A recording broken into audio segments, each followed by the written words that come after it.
তারুণ্যের আইডল বলতে তো মুসআব ইবনে উমাইর রাদিয়াল্লাহু আনহু। তাকে দেখলে আল্লাহর নবী কেঁদে ফেলতেন। হাদিসে এসেছে তার দাগ থেকে দূর থেকে দেখলে কেঁদে ফেলতেন।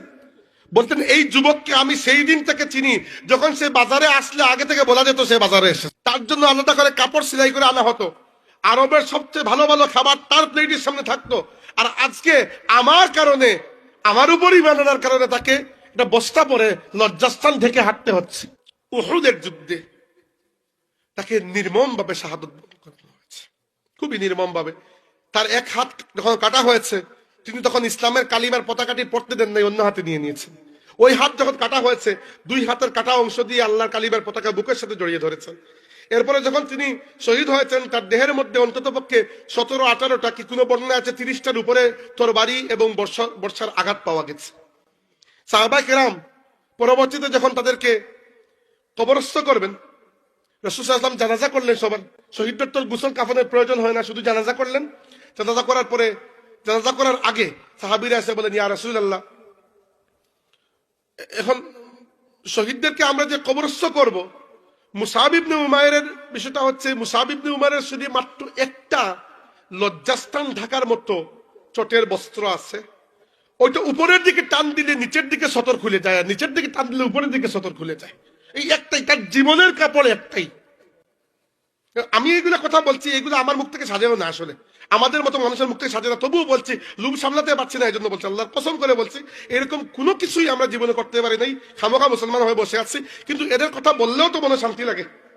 এজন্য বলছি যে মুসআব ইবনে উমাইর রাদিয়াল্লাহু আনহু আল্লাহ রাসূল এসে দেখে চোখের পানি ছেড়ে দিলেন এবং বললেন, তোমরা কাজ করো, ওই চটের যে বস্ত্র আছে ওটা উপরের দিকে টেনে দাও, আর নিচের দিকটা ঘাস দিয়ে তার লজ্জাস্থান ঢেকে কবরস্থ করে ফেলো। যখন মদিনার মানুষ এসে ইসলাম কবুল করলেন এবং বললেন, ইয়া রাসূলুল্লাহ, আমরা আপনাকে দাওয়াত দিচ্ছি মদিনায় আসার। এর আগে মদিনাকে ইসলামের আলোতে রোশন করার জন্য একজন মানুষ দরকার, একজন সাহাবীকে পাঠিয়ে দিন। আল্লাহ রাসূল সাল্লাল্লাহু আলাইহি ওয়াসাল্লাম মুসআব ইবনে উমাইরকে পাঠিয়ে দিয়েছিলেন।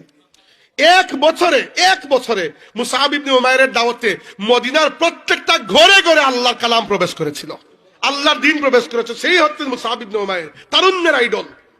মুসআব ইবনে উমাইর রাদিয়াল্লাহু আনহু এইরকম ধনী ছিলেন। তার বাবা, তিনি কুরাইশ বংশের বনু আরদালি খানদানের। তার খানদানের নিয়ে রাজনৈতিকভাবে খুবই ছোট, টাকা পয়সা খুবই ধনী, ছোট খানদান। আরবদের মধ্যে আবার খানদান ভিত্তিক রাজনীতি খুব মারাত্মক ছিল। তিনটা বড় খানদান ছিল, এদের মধ্যে পলিটিক্স চলত। বনু হাশিম, বনু উমাইয়া, বনু আব্দুদ্দার। এবং বনু আব্দুদ্দার যে বনু হাসিম, বনু মাখজুম, বনু আব্দুদ্দার, বনু আব্দুদ্দার যে খানদান, ওইটার পরবর্তীতে নাম হয়ে গেছে বনু উমাইয়া। তো বনু আরদালি যে কাবিলা, এটা ছোট কাবিলা কিন্তু খুব বেশি ধনী। আর ওই কাবিলার একজন মানুষ ছিলেন উমাইর। উমাইরের সন্তান হচ্ছেন মুসআব, একেবারে কম বয়সী, 18-19 বছর বয়স, খুবই ফ্যাশনেবল, দেখতে সুন্দর। সেই যুগের তার জন্য সিরিয়া থেকে আলাদা করে কাপড় সেলাই করে নিয়ে আসা লাগতো। 2 দিন এক কাপড় পরতেন না। যখন বাজারে বের হতেন, মানুষ বুঝতে পারতো তিনি বাজারে বের হয়েছেন, কারণ কয়েকশো হাত দূর থেকে পারফিউমের খুশবু পাওয়া যেত। স্যান্ডেল পরতেন, আলাদা করে অর্ডার দিয়ে বানিয়ে নিয়ে আসা হতো। সেই যুগের জন্য এইগুলা লাক্সারির উপরে অতিরিক্ত লাক্সারি যাকে বলে। সেই জন বয়স খুব বেশি নয়, 22-23 বছর বয়সে তার বাবা মারা গেছেন। মা তাকে একই রকম আদর যত্ন করে লালন পালন করেছেন, এবং তার চাচাও আল্লাহর রাসূলের কাছে এসে ইসলাম কবুল করে ফেললেন। যেই মাত্র ইসলাম কবুল করলেন, পুরো জীবনটা রাতারাতি পরিবর্তন হয়ে গেল। চাচা এবং মা তাকে লোহার শিকল দিয়ে বেঁধে রেখেছে, লোহার শিকল দিয়ে। তিনি প্রত্যেকদিন কাঁদতেন, শুধু আমাকে ছেড়ে দাও, আমাকে আমার নবীর কাছে যেতে দাও। একবার চাচা বিরক্ত হয়ে বলে, ঠিক আছে, এই যে ফ্যাশন গুলো করছো, এগুলো আমার ভাইয়ের দেওয়া, এগুলো সব খুলে যেতে হবে। তিনি সমস্ত শরীরের কাপড় খুলে মায়ের কাছে বিদায় নিতে গিয়েছেন একটা বস্তা পরে, জাস্ট লজ্জাস্থানটা ঢেকে, এতটুকু জাস্ট সতরটা ঢেকে। মা দেখে কেঁদে ফেলেছেন, বলেছেন, মা, তোমাদের সাথে থাকা আমার পক্ষে সম্ভব নয়, বিদায় দাও, আমি চলে যাচ্ছি। চলে এসেছেন। মক্কা শরীফে তার জীবনটা এরকমই কেটেছে। তাকে দেখলে আল্লাহর নবী কেঁদে ফেলতেন। হাদিসে এসেছে তার দাগ থেকে দূর থেকে দেখলে কেঁদে ফেলতেন। বলতেন এই যুবককে আমি সেই দিন থেকে চিনি যখন সে বাজারে আসলে আগে থেকে বলা যেত সে বাজারে এসে। তার জন্য আলাদা করে কাপড় সেলাই করে আনা হতো। আরবের সবচেয়ে ভালো ভালো খাবার তার প্লেটের সামনে থাকতো। আর আজকে আমার কারণে, আমার উপর ঈমান আনার কারণে তাকে একটা বস্তা পরে লজ্জাস্থান ঢেকে হাঁটতে হচ্ছে। যখন মদিনার মানুষ এসে ইসলাম কবুল করলেন এবং বললেন, ইয়া রাসূলুল্লাহ, আমরা আপনাকে দাওয়াত দিচ্ছি মদিনায় আসার, এর আগে মদিনাকে ইসলামের আলোতে রোশন করার জন্য একজন মানুষ দরকার। আমরা তো ইসলাম কবুল করেছি, কিন্তু আমরা তো ইসলাম সম্পর্কে এখনো জানি না, একজন সাহাবীকে পাঠিয়ে দিন। আল্লাহ রাসূল সাল্লাল্লাহু আলাইহি ওয়াসাল্লাম মুসআব ইবনে উমাইরকে পাঠিয়ে দিয়েছিলেন। এক বছরে মুসআব ইবনে উমাইরের দাওয়াতে মদিনার প্রত্যেকটা ঘরে ঘরে আল্লাহর কালাম প্রবেশ করেছিল, আল্লাহর দ্বীন প্রবেশ করেছে। সেই হচ্ছেন মুসআব ইবনে উমাইর, তারুণ্যের আইডল। মুসআব ইবনে উমাইর রাদিয়াল্লাহু আনহু কাছে আল্লাহর রাসূল বদর যুদ্ধের সময় ইসলামের সাদা পতাকা তুলে দিয়েছিলেন। কারণ মুসআব ইবনে উমাইরকে মক্কাবাসী বলতেন তিনি মাক্কি, আর মদিনাবাসী বলতেন তিনি মাদানী। কারণ মক্কাবাসীর কথা হচ্ছে যে আমাদের ভাই, মদিনাবাসীর কথা হচ্ছে আরে বাবা আমাদের ভাই, তার কারণে আমরা ইসলাম কবুল করেছি। তো তিনি হচ্ছেন কমন, এজন্য তিনি ছিলেন সবার কাফিরদের টার্গেট। কারণ দেখেন, আপনার এক হাতে থাকবে তরবারি, এক হাতে ঢাল, এক হাতে যদি থাকে পতাকা, তো একটা হাত তো আপনার কাছে, এই হাতে কোনো কাজের না। তো এক হাতে তরবারি নিয়ে যুদ্ধ করা তো কঠিন বিষয়, ঢাল নাই, আটকানোর কিছু নাই। তো বদর যুদ্ধে তাকে অনেক টার্গেট করা হয়েছে।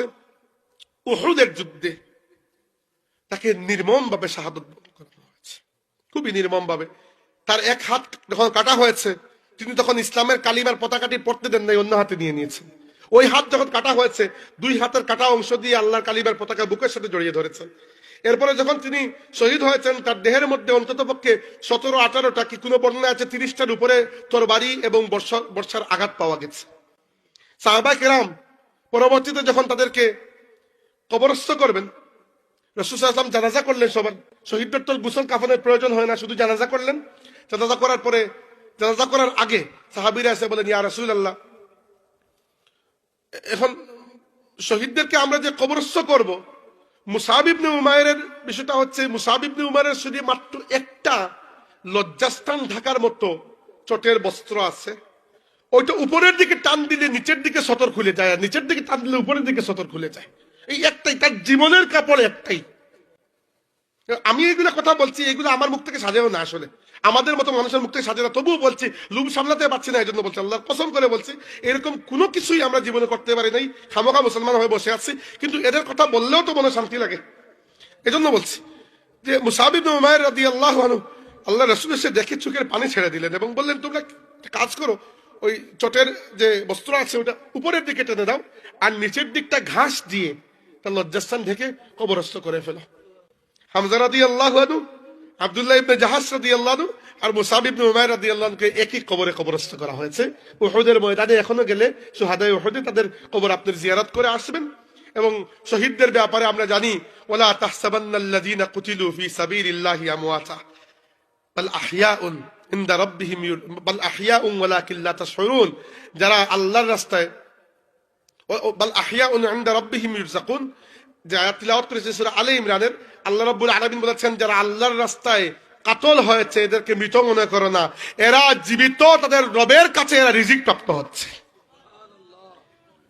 তারুণ্যের আইডল হলে মুসআব ইবনে উমাইর হবেন।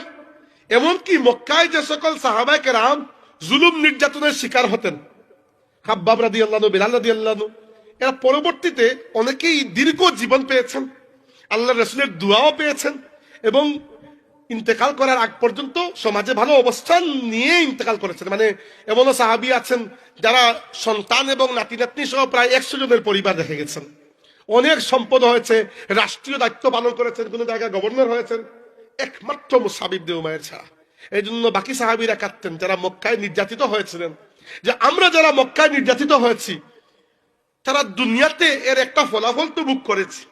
আল্লাহ অনেক নিয়ামত দিয়েছেন, পরিবার দিয়েছেন, এত বিশাল বড় পরিবার, ধন সম্পত্তি দিয়েছেন, ইজ্জত দিয়েছেন, রাষ্ট্রীয় দায়িত্ব পালন করছে, একমাত্র আমাদের ভাই মুসআব ইবনে উমাইর কিচ্ছু পায় নাই, শুধু আল্লাহর রাস্তায় দিয়েই সে চলে গেছে।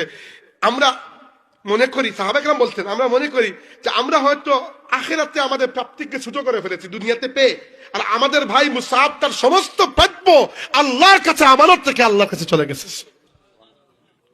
এরকম মানুষকে আমরা আইডল মনে করি, যারা সত্যিকার অর্থে, যাদের ঘাম রক্ত পানির উপর ইসলাম দাঁড়িয়ে আছে। ولقد يسرنا القرآن للذكر فهل من مدكر